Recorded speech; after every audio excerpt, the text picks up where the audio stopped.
at the bus stop that I was picked up by my trafficker at. We're in the spot it happened. Just where my life was pretty much turned upside down. Just by getting in somebody's car. Human trafficking happens all around us. We don't even notice it. It's happening at this bus stop. I think about that girls are being dropped off and picked up here all the time, and if I don't make a difference now, who will? If we don't take the responsibility on ourselves, then who are we expecting to do it? For me, if somebody said they cared about me, it would have been enough. This was the bus I was supposed to get on, actually. This exact one, the 201A. This one goes all the way up to my aunt and uncle's house.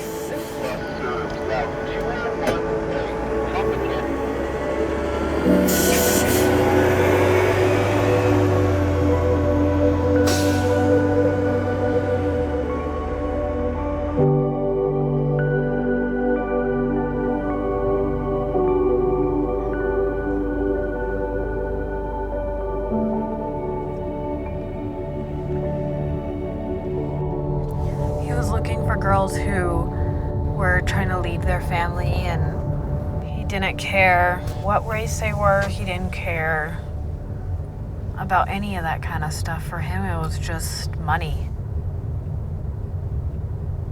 It was just money.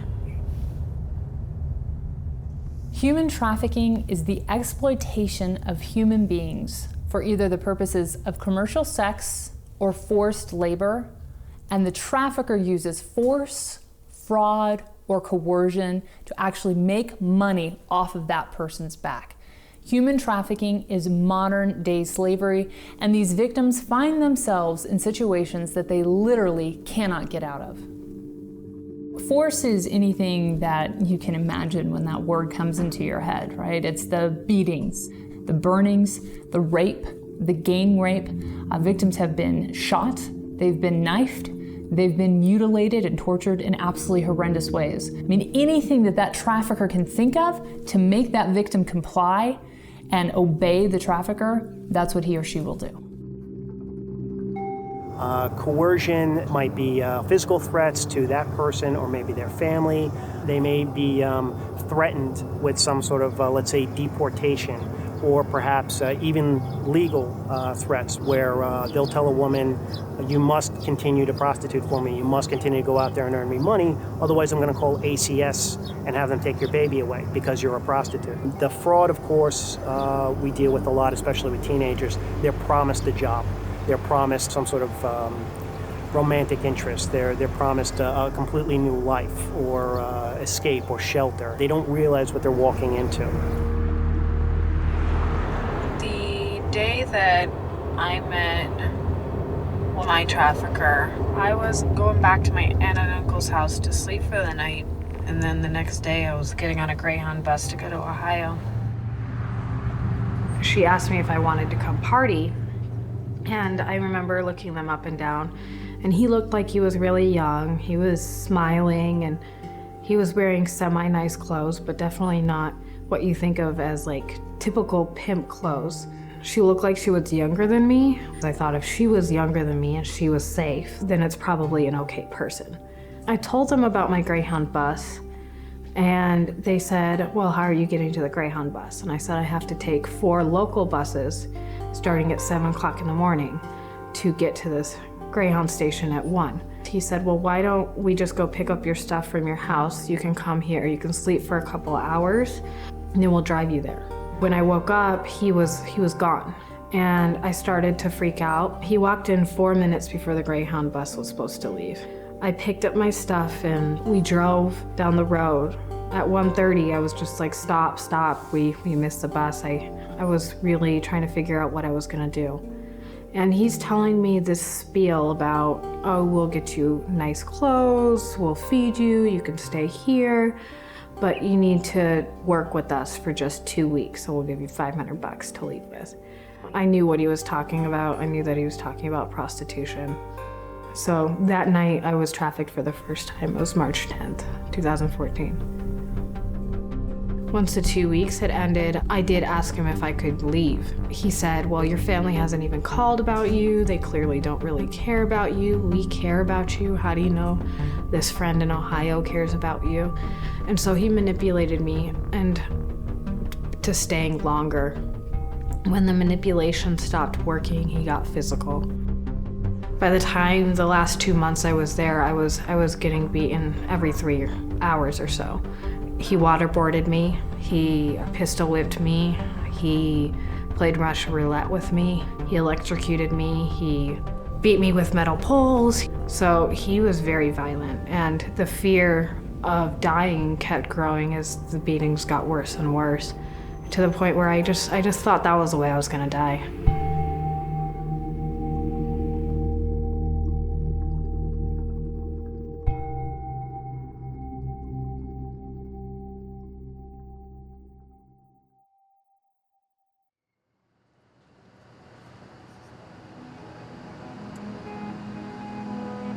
He would take us here every morning after we got off of work.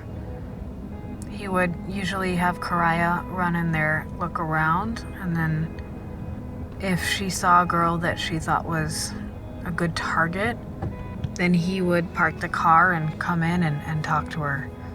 And sometimes he talked to her for hours. And sometimes I would get in the car and come home with us. And he was just looking for vulnerable girls that were down on their luck and really were lost, just like I was. And so he would come here to find them. He said it was a perfect place. When we think about how many passengers actually take buses, I mean, it's hundreds of millions of passenger trips annually. Think about all of those points of intersection the bus industry actually has with potential victims. You may find yourself in a position where you are able to actually have a conversation with a potential victim, and they open up to you a little bit, and you starting to hear some things that don't add up. I had a boy that was learning disabled, and he basically missed a transfer bus, and he wound up in my office. And a woman kept calling, identifying herself as his aunt. The aunt had explained that this young man's mother was a crack addict and unable to take care of him, and that she had arranged for his transportation using a bus service from Georgia up to New York. I called up the local sheriff's department down in Georgia to make contact with anyone who knew who the legal guardian was of this boy.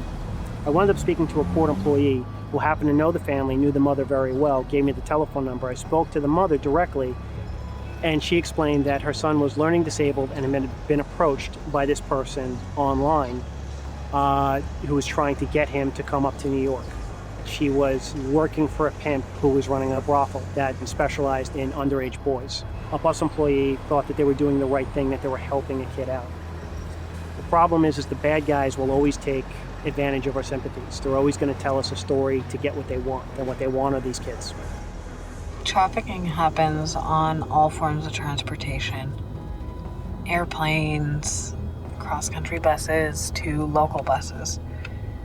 I've seen it in both forms on a Greyhound that was coming from Los Angeles to Sacramento, and I've seen it on the local buses.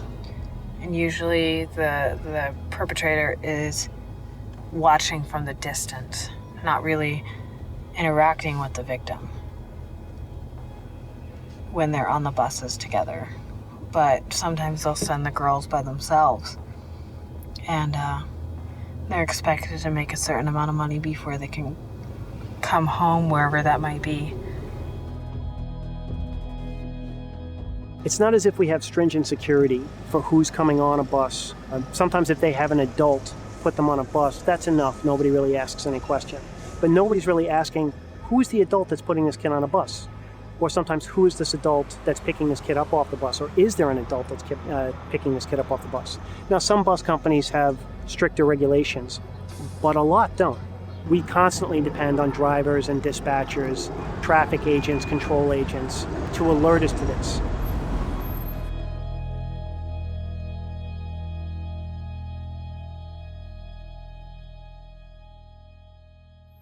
You know what's normal.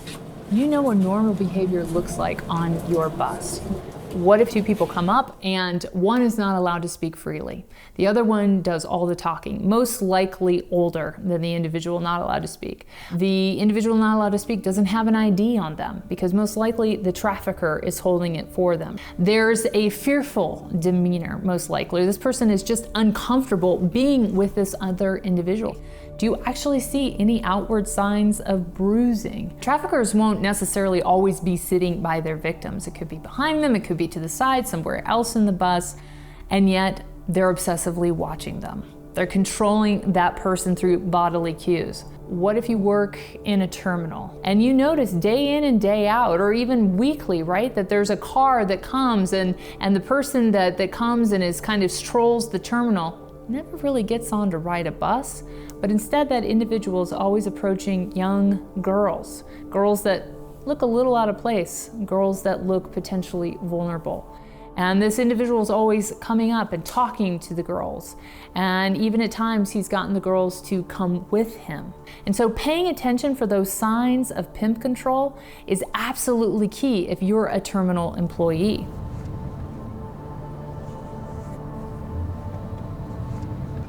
If I was a bus stop employee, I would call the police and I would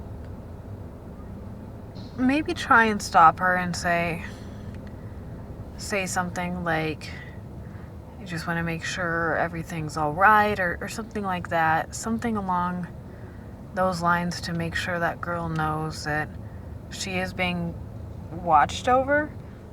I didn't feel like I was cared for by anyone. Bad guys are always out there. They're always working, they're always looking. It's only right that good people do the same. You know, keep their eyes out for people to help, to do one small thing, and that's make a call.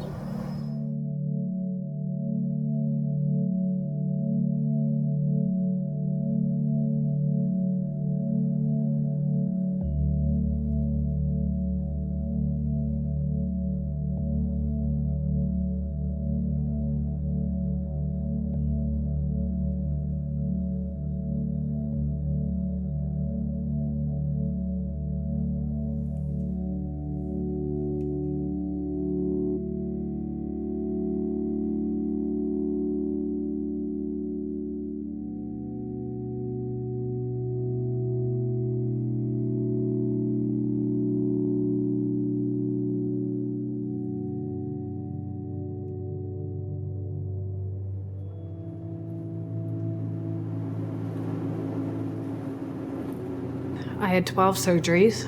I had 28 broken bones, lacerations to my liver, my kidney, and my spleen. I was internally bleeding from my spleen. I had 1/3 of my blood. There was a month of hospitalization.